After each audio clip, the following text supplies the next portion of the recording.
একজন বৃদ্ধা মহিলা মাথার মধ্যে ভারী একটা বোঝা নিয়ে যায়, কষ্ট হয়ে যেতে পারে না। রহমতের নবী কাছে যেয়ে ডাক দিয়ে বলতেছেন, মা গো কই যাও? মহিলা কয়, বাবা তুমি শুনো নাই? বলে কি? কয় মক্কা মুহাম্মদ দখল করে নিয়েছে।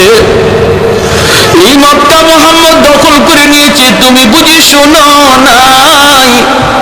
আল্লাহর নবী বলেন, মা গো শুনেছি, এও তো শুনেছি মুহাম্মদ তোমাদেরকে ক্ষমা করে দিয়েছে। মহিলায় কই, না রে বাবা, তুমি মুহাম্মদকে চিনো না। মুহাম্মদ রক্তপাত পছন্দ করে, খুব গরম মানুষ। মুহাম্মদ মারামারি কাটাকাটি বেশি পছন্দ করে, এজন্য বদলা নিবেই নিবে, তাড়াতাড়ি জান বাঁচাও। আল্লাহর নবী তখনও নিজের পরিচয় নবী দেন না। পরিচয় না দিয়ে নবী বলতেছেন, মা গো বোঝাটা অনেক ভারী, অনেক ভারী, তুমি বৃদ্ধা মানুষ, নিতে কষ্ট হয়, আমি জোয়ান মানুষ, আমার মাথায় তুমি বোঝাটা উঠায় দাও, যেখানে যেতে চাইবা আমি তোমাকে সেখানে পৌঁছায় দেব। একটু জোরে কম সুবহানাল্লাহ। কৌনাইনে মুখতারে খুদা তুমকো বানায়া, कौनैन मुख्तार खुदा तुमको बनाया, उम्मत का निगाहबान खुदा तुमको बनाया, उम्मत का निगाहबान खुदा तुमको बनाया। मौला मेरा आका मेरा रहमत की नबी है,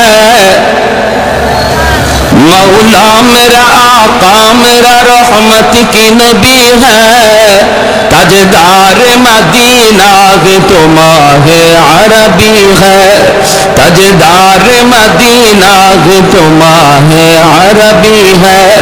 अशजार ने देते हैं नबूवत के शहादात, तस्कीत कमर में है तो अंगुल की इशारात, तस्कीत कमर में है तो अंगुल की इशारात। একটু জোরে বলি আল্লাহু আকবার, মুসলমানের আওয়াজে বলি আল্লাহু আকবার। আল্লাহর নবী মহিলাকে যেই মাত্র এই কথাটা বললেন, মহিলা কই, বাবা তাহলে তো বড় উপকার হতো। নবীজির মাথায় বোঝাটা চাপে দেওয়া হলো। আমার নবী আপনার নবী মাথায় বোঝাটা লইয়া নবীজি পাহাড়ের দিকে যাইতে শুরু করলেন। ওই অবস্থায় নবীজির চোখ থেকে দর দর করে পানি পড়ে। নবীজি কান্দেন আর বলেন, মালিক আমি তো সবাইকে ক্ষমা করে দিয়েছি গো, কেন তারা কথাটা বিশ্বাস করলো না? ও মালিক তুমি আমাকে এজন্য হাসরের মাঠে কোনো পাক্কাও কইরো না। দেখো না মালিক, আমি তো তাদেরকে আরো সহযোগিতা করতেছি। নবীজি যান, আমার নবী চোখ থেকে দর দর করে পানি পড়ে। পাহাড়ের কাছাকাছি যাইতেই মহিলায় কই, বাবা যুবক এই জায়গায় বোঝাটা তুমি নামায়া দাও। আল্লাহর নবী বোঝাটা এখানে নামায়া দিলেন। নবীজি চলে আসবেন, কথা নাই বার্তা নাই। নবীজির চোখের পানিটা মুছে তিনি চলে আসবেন। এমনি মহিলা ডাক দিয়ে কয়ে, রে যুবক এই দিকে যাবা না, ওই দিকে যেও। আল্লাহর নবী বলেন, না গো ওই দিকে গেলে পরে কি হবে, আর ওদিকে গেলে কি হবে? কয়, বাবা ওই দিকে যদি যাও মুহাম্মদের সামনে পড়ার ভয়, মুহাম্মদের সামনে পড়ার ভয় আছে রে বাবা, এই দিকে তুমি যেও না। তোমার মতো যুবক আল্লাহর জমিনে আরেকজন আমার নজরে পড়ে নাই। বাবা তুমি এত ভালো, বাবা মুহাম্মদের সামনে পড়তে পারো, ওই দিকে যাও। এইবার নবীজি চোখের পানিটা বইসা কয়, মা গো মুহাম্মদ সম্পর্কে তোমার ধারণা কেমন? কয়, বাবা ধারণা তো ভালো না, মুহাম্মদ তো অনেক গরম মানুষ, খালি গরম কথা, খালি গরম কাজ, নরম বলতে কিছু নাই, শুধু রক্তপাত।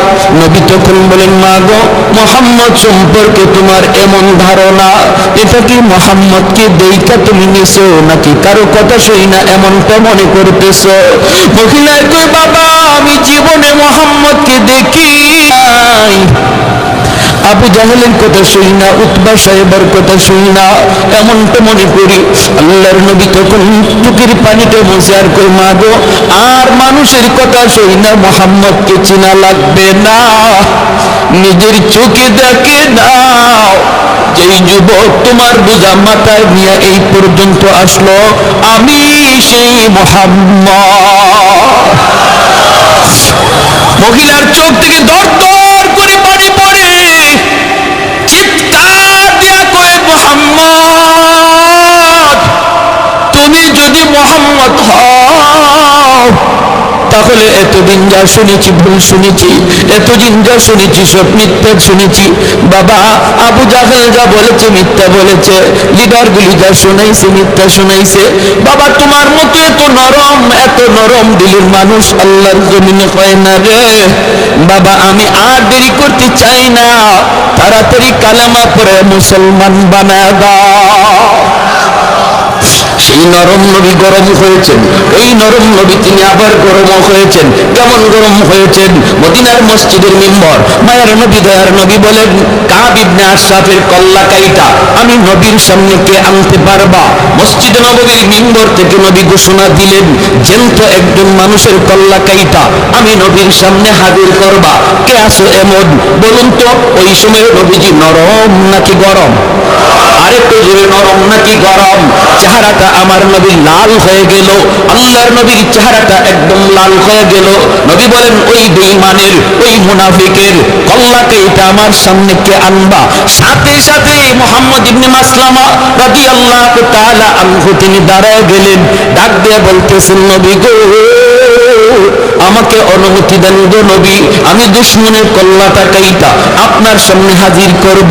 নবী বললেন, যাও, তোমাকে আমি অনুমতি দিলাম। মুহাম্মদ ইবনে মাসলামা রাদিয়াল্লাহু তাআলা আনহু দুইজন সঙ্গী নিয়ে রওনা দিলেন, ভাইরে, তিনি কে? তিনি এমন একজন সাহাবী, যেমন তার সাহস তেমন তার বুদ্ধি। হুদায়বিয়ার সন্ধির সময় একা 100 দুশমনকে গ্রেফতার করে বন্দী করে নবীর সামনে হাজির করেছিলেন। বলুন তো, একজন মানুষ 100 মানুষকে বন্দী করা, এটা শুধু শক্তির কাম নাকি বুদ্ধির বেশি কাম?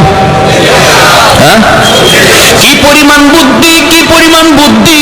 দুইজন সাথী নিয়ে তিনি রানা ইহুদিদের লিডার কাব ইবনে আশরাফের কল্লা আনবেন। কেন? কারণ নবী বলেন, সে আমার আল্লাহকে গালি দেয়, আমি নবীকে গালি দেয়, আমি নবী আমার গালি সইতে পারবো, আল্লাহকে গালি দিলে আমি নবী সইতে পারি না। সে মুসলিম নারীদের নিয়ে ব্যঙ্গ করে, মুহাম্মদুর রাসূলুল্লাহ আল্লাহকে গালি দিলে বন্ধু সয় না, আর বন্ধুকে গালি দিলে আল্লাহ সয় না, ঠিক কিনা? এর নাম হলো মহব্বত। এর নাম মহব্বতের মানুষকে কেউ যদি গালি দেয়, সত্যিকারের আশিক রাসূল সেটা সইতে পারে না। যে বলবে আমার নবীকে আমি মহব্বত করি, ভালোবাসি, নবীকে গালি দিলে আশিক রাসূল ঘরে বসে থাকতে পারে না, সে অবশ্যই জবাব দিবে, রাজপথে নামবে, রক্ত ডাকলে রক্ত দিতে প্রস্তুত হবে। বাংলার জমিনে কি পরিমাণ সত্যিকারের আশিক রাসূল আছে প্রমাণ হয়েছে। আর যারা নবীর ইশক ভালোবাসা মুখে শুধু কয়, রাজপথে দেখা যায় না, জিলাপি পাইলে দেখা যায়, এরা সত্যিকারের আশিক নয়, মুখে আশিক, মূলত আস্থা একটা চিটা। স্কুল কলেজ ভার্সিটির ভিতরে আজকে প্রমাণ হয়েছে আশিক রাসূল আসেনি না নাই, ঠিক না? আল্লাহর নবী বলেন, যাও। মুহাম্মদ ইবনে মাসলামা রাদিয়াল্লাহু তাআলা আনহুর সঙ্গে দুইজন সাথী নিয়ে রওনা দিলেন, আর বলতেছেন, দোস্তরা, সর্বদা তোমরা সজাগ থাকবা, আমার চোখের দিকে তোমরা নজর রাখবা, মুখে সব কথা বলা যাবে না, চোখের ইশারায় কাম করা লাগবে। যখনই পজিশন আসবে আমার চোখের দিকে তোমরা তাকাইবা, চোখের ভাষা বোঝা লাগবে, চোখের ভাষা বুঝতে হবে, জবানের ভাষা চলবে না। ভাইরা বন্ধুরা, এই বইলে তিনি গেলেন কাব ইবনে আশরাফের বাড়ির সামনে, যাই তিনি ডাক দিলেন, নেতা, ও নেতা! নেতা ডাকতে শোনা মাত্রই কাব ইবনে আশরাফ ভিতর থেকে কয়, দাঁড়াও, আসতেছি, একটু অপেক্ষা করো। কাব ইবনে আশরাফ নেতা ডাক শুই না একদম ফুলে গেছে, ফুটবল দেওয়া ফুলে। কারণ নেতা ডাক বড় মজা, এই নেতা ডাকের জন্য মানুষ লক্ষ লক্ষ টাকা খরচ করে, কোটি কোটি টাকা খরচ করতেও রাজি, তবুও নেতা ডাক শুনতে চায়, ঠিক কিনা? হ্যাঁ, মুহাম্মদ ইবনে মাসলামা রাদিয়াল্লাহু তাআলা আনহু তিনিও ভাবলেন কাউরে যদি সাইজ করা লাগে আগে তারে পাম দেওয়া লাগে, পাম দিলে যদি পাম লয় তাহলে তারে খেলতে মজা, যেই বলে পাম দিলে পাম লয় এই বল দিয়ে লাথি দিতে মজা, যেই বলে পাম দিলে পাম লয় না এই বল দিয়ে কেউ লাথিও দেয় না। এজন্য তিনি ভাবছেন ওরে তো সাইজ করতে আসছি, আগে ওরে একটু ফুলানি লাগবে, একটু পাম দেওয়া লাগবে, বাতাস দেওয়া লাগবে, যদি বাতাস লয় পাম লয় তাহলে সুবিধা হবে। দেখেন প্রথম ডাকেই সে বাতাস লইছে, যে বলছেন নেতা একটু দাঁড়াও আসতেছি, মুহাম্মদ ইবনে মাসলামা কই বুঝছি তুমি পাম লইছো, যেই মাত্র আওয়ার জন্য রওনা দিছে এমনি তার বউ কয়, কাব ইবনে আশরাফের বউ, ইমাম বুখারী রাহমাতুল্লাহ আলাইহি কিতাবুল মাগাজি বুখারী শরীফ জিলদে সানিতে এনেছেন, তার বউ কি কয় শুনবেন, বউ কয় স্বামী গো যাইও না, ডাকটা আমার কাছে বেশি সুবিধা মনে হয় না। নেতা তো, নেতার বউ নেতা, নেতার বউ, নেতার বউ বড় নেতা আরেকজন, হ্যাঁ এটাই তো নিয়ম। আমাদের দেশে মূল যেটাকে হের হের কাম কাজ, হের দমক দমক কমই হয়, কিন্তু তার ডাইনে বামে সাইডে যার থাকে এরা তাফালিং সহ্য করা কঠিন, ঠিক না? সাইডে যারা থাকে এরা তাফালিং দেখে কে, আমার ভাই অমুক, আমার দুলাভাই অমুক, আমার স্বামী দারোগা, দেখেন না ওই দারোগার বউ, হ্যাঁ ও দারোগার থেকে আরো বড়টা, দারোগার বউ দারোগার চেয়ে আরো বড় পাওয়ার দেখায়। তো এরকম ভাবে মুহাম্মদ ইবনে মাসলামা যে ডাক দিয়েছেন কাব ইবনে আশরাফের বউ কয় যাও না, কেন কিসে, কই যাও, আরে দেখো না কত সুন্দর করে ডাকটা দিছে, হায় রে কত সুন্দর ডাক, আমারে খুব কমই দেয়, এইভাবে ডাক দিছে যাইতেছি। কাব ইবনে আশরাফের বউ কখনো তোমার কাছে ভালো লাগছে কিন্তু আমার কাছে ডাকটার মধ্যে কেমন কেমন জানি লাগতেছে, কেমন কেমন মানে আমি এই ডাকে রক্তের গন্ধ পাই, রক্তের গন্ধ। ফিজাত মহিলা বুঝেন কেউ ভাই, আমরা খালি মনে করি মহিলাদের মাথা নেড়ার তাল, জি না, মহিলাদের মাথায় গিলো আছে কিন্তু, না থাকলে দেশ চালা কিন্তু আসেনি না, না হ্যাঁ, সৌদি যাই গেলাম, হজে গেলাম, আল্লাহ পাক নেওয়াইলেন আমারে, সৌদি এক শায়েখের জায়গায় বাড়ি কই, আমি বাড়ি বাংলাদেশ, এমনি আমার আরবিতে কয় কত দেশে পুরুষ মানুষ আসেনি, আমি মনে মনে তোমার বেজাতের বেজাতি রামাতের, পুরুষ মানুষ নাই, আমারে কি তোমার মহিলা মনে হইতেছে না, এটা কই নাই, এক বেটি নামে আরেক বেটি উঠে বেটাই কই, ও আমাকে জায়গা মতো দিয়ে দিছে আমারে। তা আমি কইলাম তোমাকে দেশে এরকম একজন বেটি বাইর করো, বাইর করো, আমার দেশে বেটিরাই যদি এমন হয় বুঝো বেটাই কি যা, তখন আইসে দিছে, আইসা কয় না মিয়া মিয়া, কয় না তুমি ঠিক আছো, তো কয় রক্তের গন্ধ পাই, আরে আরে তুমি আমার সাথে খালি গৌরই করলা জীবন ভর, এখনো জামাই ছিল নাই, আরবের মাটি কেমন কোন মার ফুট আছে আমার গায়ে ফুকা দিব, ওই দেখেন কেমন তাফালিং দেখাইতেছে। ফয়সালা তো হয়ে গেছে আসমানে, ওরাও আসতেছি, আসছে, আর আসা মাত্রই মুহাম্মদ ইবনে মাসলামা রাদিয়াল্লাহু তাআলা আনহু তিনি বলতেছেন নেতা কি আতর মাখলেন, ওই সময় আতর মাখার সিস্টেম ছিল, লম্বা চুল রাখতো, আল্লাহ নবী ওইভাবে আতর মাখতেন, মাঝখান দিয়ে ফিতা পারা হইতো, আর ওই চুলের ফিতার মাঝখানে একটু আতর ঢালা হইতো, আতরটা বেয়ে বেয়ে অনেক সময় কপালে দিয়েও একটু একটু বাইতো। তো আতরটা খুব দামি, মুহাম্মদ ইবনে মাসলামার ওনার উদ্দেশ্য হলো তো খালি ওর পাম দেওয়া, পাম বেশি দেওয়া। আয়া আসার লগে লগে বলতেছেন নেতা কি আতর মাখলেন, এত গান, আরে এই আতর তোরা পাবি কই, তোরা ফকির নির্গা, আরে আমরাই তো এই আতর মাখি, এটা আরবের সবচেয়ে দামি আতর। মোহাম্মদ ইবনে মাসলামা কয় এবারও তুমি পাম লইছো, তোমারে তো আমি ফেলবো, তোমারে নিয়ে টার্গেট হলো এটা। তো নেতা এই আতরটা কি আমি একটু শুনতে পারি আমার নাক দিয়া? তো হ্যাঁ হ্যাঁ হ্যাঁ হ্যাঁ, কত মাথাটা একটু নোয়ান, ওই শুরু হয়েছে মাথাটা একটু নোয়ান, আতরটা একটু শুনবো। হ্যাঁ হ্যাঁ এই যে নাও নাও, মাথাটা নয়া মাথাটা আগায় দিছে, আর চুল তো লম্বা, চুলটা মজা ধরছেন দইরা আতর শুনবার নিয়ত করে টান দিয়ে কল্লাটা কাছে আনছেন। সাথের দুজনদের চোখ দেখো, তোরা এখনো দেরি করস কে? দেখো না বলির ফাটা হয়ে গেছে, টান কইরা ধরে রাখছেন বলির ফাটা, আর দেরি করস কে? আর তো দেরি নেই, সাথে সাথে তলোয়ার বসায় দিয়েছেন, দেহ থেকে কল্লাটা আলাদা হয়ে গেছে। এই কল্লা চুলের মধ্যে ধইরেই আল্লাহর নবীর সামনে নিয়ে বলেন, ইয়া রাসূলুল্লাহ, নেন্দ নবী যার মাথা চেয়েছিলেন। নবী যে তখন ওই মাথা দেখে বলছেন, হাযা রাসু আদুবি ওয়া আদুবিল্লাহ, এটা মানুষের মাথা নয়, এটা আল্লাহ এবং তার রাসূলের দুশমনের মাথা। বলুন তাহলে ওই অবস্থায় নবীজি নরম না গরম? আরো জোরে, নরম না গরম?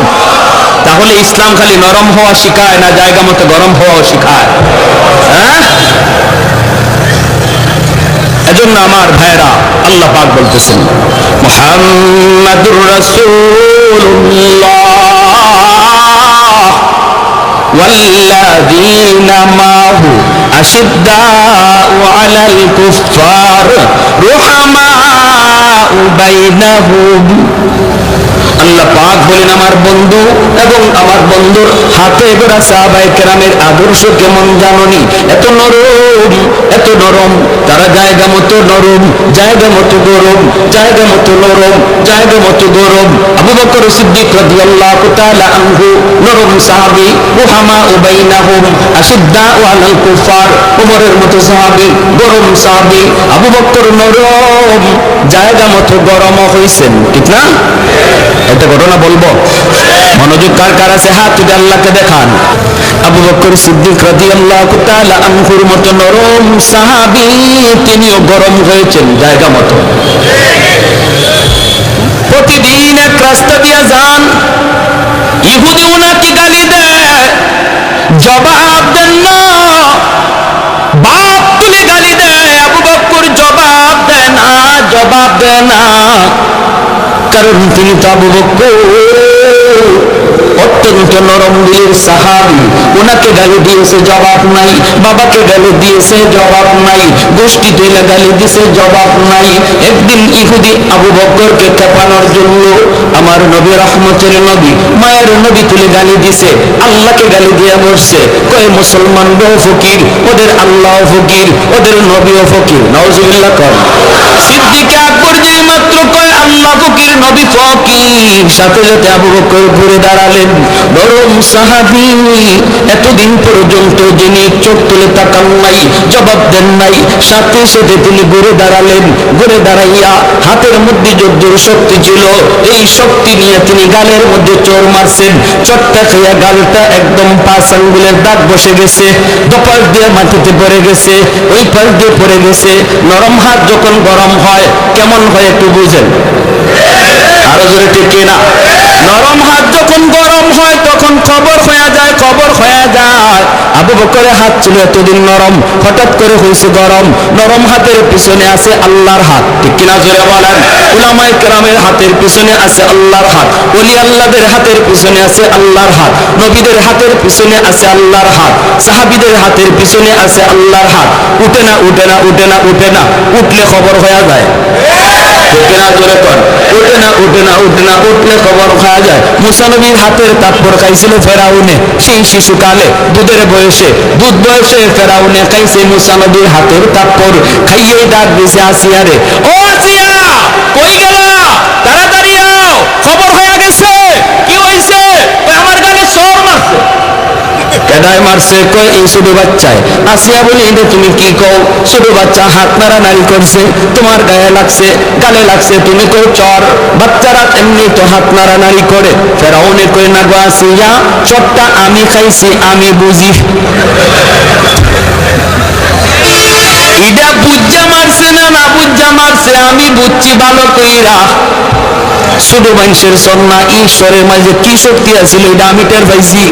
তাহলে বুঝলেন নবীদের হাতের পিছনে আল্লাহর হাত উঠে না উঠলে খবর হয়ে যায়, ঠিক কিনা? উলামায়ে কেরাম হাত তুলে না উলামায়ে কেরাম নরম জাতি, নরম থাকতে দাও। উলামায়ে কেরাম হাদিস পড়ায়, উলামায়ে কেরাম দিনের কাজ করে, দিনের কাজ করতে দাও। তোমরা মরা গরু হাড্ডি চাবাও, যা মন চায় তা চাবাও। আমাদের কোরআনে আঙ্গুল দিও না, আমাদের টুপিতে আঙ্গুল দিও না, মুসলমানের দাড়িতে আঙ্গুল দিও না, নামাজে আঙ্গুল দিও না। উলামায়ে কেরাম যাদের উসিলায় আল্লাহ জমিনে রহমত নাজিল করে, এদেরকে নিয়ে ষড়যন্ত্র করবা না, ষড়যন্ত্র করবা না। মনে রাখবা, যদি করো, যদি আঙ্গুল তুলো, যদি কোরআনে আঙ্গুল তুলো, তাহলে এই নরম হাত কিন্তু গরম হয়ে যায় মুসা নবীর হাতের মতো, আবু বকরের হাতের মতো, ঠিক কিনা? জোরে যে যে লাইনে আসো এই লাইনে পণ্ডিতি করো, আরেক লাইনে যাও না। তুমি তোমার ইঞ্জিনিয়ারিং লয়ে আসো, এই লাইনে পণ্ডিতি যা পারো করো। আমরা তোমার ইগানোকে পণ্ডিতি করি না। তুমি ডাক্তারি লয়ে আসো, এই লাইনে পণ্ডিতি করো। আমরা এই লাইনে গিয়ে কথা কইও না, কারণ এই লাইনে আমরা পণ্ডিত না। কিন্তু আমরা যে লাইনে পণ্ডিত, এই লাইনে পণ্ডিতি করতে আইও না। ইগানো করার আগে একটু বুঝছো, তুমি মেজর হওয়া, ডাক্তার হওয়া, যাইও, যত যা কিছুই হও, যার যার পণ্ডিতি যার যার সাবজেক্টের উপর, ঠিক কিনা? উলামায়ে কেরামের কথার ভুল ধরতে গেলে এই লাইনে তোমাকে আগে পণ্ডিত হওয়া লাগবে। সবাইকে এই কথা জেনে রাখা উচিত। আপনাদেরকেও যারা বগলের নিচে বুখারী শরীফ লইয়া লইয়া উলামায়ে কেরামের বিরুদ্ধে কথা কয়, উলামায়ে কেরামের বিরুদ্ধে পণ্ডিতি করে, কয় নামাজ হয় না, মৌলবীদের কথা ঠিক না, মৌলবীদের কথা মতো জুম্মা পড়লে জুম্মা হবে না, জানাজা পড়লে জানাজা হবে না, রুকু ইবাই করলে হয় না, হাত ইবাই বাঁধলে হয় না, এমন যত ধরনের পণ্ডিতি করে বগলের তলে বাংলা বুখারী লইয়া। আমি ভালো করে বলতে চাই, মনে রাখবা, পণ্ডিতি যার যার সাবজেক্টের উপরে। যদি আপনাদেরকে কেউ এমন পণ্ডিতি করতে বলে, পরিষ্কার টান দিয়ে দুইরা মুফতি সাহেবের কাছে আনবেন, মুহাদ্দিস সাহেবের কাছে আনবেন, দেখেন তার পাতলা পায়খানা শুরু হয়ে যাবে। তখনই কইব আমার পেটে কামড় মারছে, আমারে বাথরুমে যাইতে দাও, ঠিক না? আপনারা কোনো তর্কে যাবেন না, আপনারা তো তো সহিহ হাদিসের বান্ডাল লইয়া আইছে, অতএব এর সাথে আপনারা চাপা করে পারবেন না। হ্যাঁ, কয়েকটা হাদিস মুখস্থ করে বহুত বড় চাপা লইয়া আসছে, এর খালি কইবেন চল মুফতি সাহেবের কাছে যাই, দেখবেন হের জ্বর উঠতে গেছে, জ্বর। এটা হইলো হের ট্যাবলেট, এটা হইলো ট্যাবলেট। আপনারা তর্কে যাবেন না। ওদের বলে ভাই এত হাদিস বুঝি না, এত সহিহ হাদিস আর হাসান হাদিস, সহিহ হাদিস এবং জয়ীফ হাদিস কি কয়, এত কিছু বুঝি না, চলো হুজুরের কাছে যাই, দেখবা এর সাথে সাথে 104 ডিগ্রি জ্বর, ঠিক না? পণ্ডিতি যার যার সাবজেক্টে। প্যারে হাজিরিন, বলেন, আমরা নিষেধ করি না। উলামায়ে কেরাম বলতেছে আপনারাও কিছু জানছেন, বলেন, বুঝান, কিন্তু একজন আলেমের, একজন মুফতি মুহাদ্দিসের কথাকে যদি আপনার কাউন্টার দিতে হয়, তাহলে অবশ্যই এই লাইনে আপনার অভিজ্ঞতা থাকা লাগবে। আর আলেমদের কথা শুনে আপনি বলতেছেন উলামায়ে কেরামের জবানে শুনছি, এমন কই আপনি করেন না। দাওয়াতে তাবলীগ করতেছেন, ভালো, দাওয়াতে তাবলীগে এইভাবে চলছে, আলেমদের জবানে শুনছি, ভালো কথা। কাউন্টার যদি দিতে হয়, এই লাইনে অভিজ্ঞতা থাকা লাগবে। এটা তো একটা পাগলেও বুঝে, তুমি মেজরিয়া বুঝো না তো তোমার মাথায় কি বুঝছে, ঠিক কিনা? একটা পাগলেও বুঝে।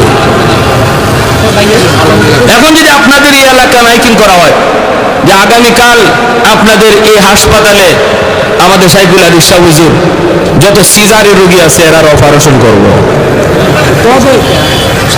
করবেন সবাই, কবি নিন্নাবিল্লাহ, হুজুর এই বাড়ি কাম শুরু করলো। সিজার তো আর হইতো না, এটা মাইরা কবর দেওয়া লাগবে, ঠিক না? মরার কাম হইব, এই কাম তো হুজুরা করে না, তো তোমরা এটা করতে হবে। প্যারে হাজিরিন, তো আবু বকর সিদ্দিক রাদিয়াল্লাহু তাআলা বসাই দিয়েছেন, যদ্দুর গায়ে শক্তি আছিল, এর গায়ে তো আঙ্গুলের দাগ পড়ে গেছে। সুজা নবীজির দরবারে গিয়া কয়, মুহাম্মদুর রাসূলুল্লাহ, আপনার সাহাবী আবু বকর আমারে ফিটাইছে। কই দে গালে, আল্লাহ নবী সাহেবের গালে এখনো আঙ্গুলের দাগ আছে, আঙ্গুলের দাগ পড়ে গেছে গালে, বুঝেন এটা কি জ্যান্তেন চোর? এটা কি জ্যান্তেন চোর? নবী বলতেছে তুমি ভুল বলতেছো, মনে হয় কামটা উমরের, কারণ আমার উমর এইরকম করে অভ্যাস আছে, কিন্তু নামটা মনে হয় তুমি ভুল বলতেছো, আবু বকর না, আবু বকর এমন করতে পারে না, আবু বকর তো নরম। ইহুদি কয় আপনার নরম সাহাবী গরম হইছে, আপনার নরম জনই আজকে গরম হইছে। আল্লাহ নবী বলে কেন, আমার আবু বকর তো হঠাৎ করে গরম হওয়ার কথা না। কয় এমনি, এদিন ডাকাইতে ডাকাইতে মিশা কথা কয়, কয় এমনি। নবী আবু বকরকে ডাক দিয়েছেন, ডাক দিয়ে বলতেছেন আবু বকর ঘটনা কি, ছোট্ট তুমি মারছো সিদ্দিক আকবর, তিনি তো সিদ্দিক। সিদ্দিক কাকে বলে, জীবনে যে মিথ্যা কথা বলে না, সিদ্দিক। ডাক দিয়া বলেন ইয়া রাসূলুল্লাহ, নবী গো আমারে গালি দিছে, বাপ তুলে গালি দিছে, সব গালি সইতে পারছি, কিন্তু যখনই আল্লাহকে গালি দিছে, আপনারে গালি দিছে, তখন তো এটা আমার ইমানের সাবজেক্ট। ইমানদারের সামনে আল্লাহর গালি হবে, আল্লাহর রাসূলকে নিয়ে ব্যঙ্গ হবে, আর ইমানদার যদি চুপচাপ চলে যায়, কারণ সে আমার ভাই, সে আমার বন্ধু, সে আমার নেতা, সে আমার দলের লোক, এই মনে কইরা যদি নীরব চলে যায়, নবী বলেন তার ঈমান নাই, ঈমান নাই। মাল ঈমান ইয়া রাসূলুল্লাহ, ইদা সাররাতকা হাসানাতুকা ওয়া ইদা সাআতকা সাইয়্যাতুকা ফাআনতা মুমিন। চলে যায় যদি বোঝা গেল ঈমান নাই। কপালের ভিতরে নামাজে পড়তে পড়তে নামাজের কট পড়ে গেল, এরপর নবী বলেন তার ঈমান নাই। ঠিক কিনা, ঠিক কিনা? আল্লাহর বিরুদ্ধে কথা শুনলো, ইসলামের বিরুদ্ধে কথা শুনলো, নবীর বিরুদ্ধে কথা শুনলো, এরপরে চলে যায়, কয় থাক বলে ফেলছে, বলে ফেলুক। এই বইলে যদি কেউ চলে যায়, আল্লাহর নবী বলতেছেন আমি নবী গ্যারান্টি দিলাম, সার্টিফিকেট দিলাম, ওর ঈমান নাই, ঈমান নাই, ঈমান নাই, ঈমান নাই, ঈমান নাই। এজন্য ভাইরা বন্ধুরা, আবু বকর সিদ্দিক রাদিয়াল্লাহু তাআলা আনহু তিনি বলেন আমি মারছি গো নবী, যখনই আপনারে গালি দিছে, আল্লাহ তুলে গালি দিছে। আল্লাহর নবী বলে আবু বকর, মুহাম্মদুর রাসূলুল্লাহর আদালতে বিচার রে, আল বাইয়িনাতু আলাল মুদ্দাই ওয়াল ইয়ামিনু আলা মান আনকা। তুমি তোমার দাবির সপক্ষে তুমি দলিল পেশ করো, তোমার আল্লাহকে গালি দিছে, দলিল দাও, দলিল, নতুবা সে কসম করে কিন্তু নবীর বিচারের রায় পক্ষে নিয়ে নিবে। আবু বকর সিদ্দিক বলেন নবী গো, কেউ ছিল না গো নবী, ওখানে কেউ তো ছিল না, আমি আর সে শুধু ছিলাম, সাক্ষী দিবে কে? নবী বলেন তাহলে রেডি হয়ে যাও, তোমার গালে এইভাবে একটা চোর মারবে, এইভাবে চোর মারবে। সাথে সাথে আবু বকর চোখের পানি সেইরা আল্লাহর কাছে ডাক দিয়া কয় মালিক, কেউ দেখে নাই, কেউ শুনে নাই, কিন্তু আল্লাহ তুমি তো সব দেখছো, সব শুনছো। সাথে সাথে আল্লাহ জিবরাইল পাঠায় কয় বন্ধু, আবু বকরের পক্ষে আমি আল্লাহ সাক্ষী দিলাম। আবু বকর সিদ্দিক রাদিয়াল্লাহু তাআলা আনহুর মতো নরম সাহাবী, তিনিও গরম হয়েছেন জায়গা মতো। প্রতিদিন এক রাস্তা দিয়ে যান, ইহুদি উনাকে গালি দেয়, জবাব দেন না, বাপ তুলে গালি দেয়, আবু বকর জবাব দেয় না, জবাব দেয় না, কারণ তিনি তো আবু বকর অত্যন্ত নরম দিলের সাহাবী, ওনাকে গালি দিয়েছে জবাব নাই, বাবাকে গালি দিয়েছে জবাব নাই, গোষ্ঠী তুলে গালি দিয়েছে জবাব নাই। একদিন ইহুদি আবু বকরকে খেপানোর জন্য আমার নবী রহমতের নবী, মায়ের নবী তুলে গালি দিছে, আল্লাহকে গালি দিয়ে বসছে, কয় মুসলমানরাও ফকির, ওদের আল্লাহ ফকির, ওদের নবীও ফকির। নাউজুবিল্লাহ কর। সিদ্দিক আকবর যেই মাত্র কয় আল্লাহ ফকির, নবী ফকির, সাথে সাথে আবু বকর ঘুরে দাঁড়ালেন। নরম সাহাবী, এতদিন পর্যন্ত যিনি চোখ তুলে তাকান নাই, জবাব দেন নাই, সাথে সাথে তিনি ঘুরে দাঁড়ালেন। ঘুরে দাঁড়াইয়া হাতের মধ্যে যদ্দুর শক্তি ছিল, এই শক্তি নিয়ে তিনি গালের মধ্যে চোর মারছেন। চটটা খেয়ে গালটা একদম 5 আঙ্গুলের দাগ বসে গেছে, দপাস দিয়ে মাটিতে পড়ে গেছে, ওই পাশ দিয়ে পড়ে গেছে। নরম হাত যখন গরম হয় কেমন হয় একটু বুঝেন, আরো জোরে ঠিক কিনা? নরম হাত যখন গরম হয় তখন খবর হয়ে যায়, খবর হয়ে যায়। আবু বকরের হাত ছিল এতদিন নরম, হঠাৎ করে হয়েছে গরম। নরম হাতের পিছনে আছে আল্লাহর হাত, ঠিক কিনা জোরে বলেন?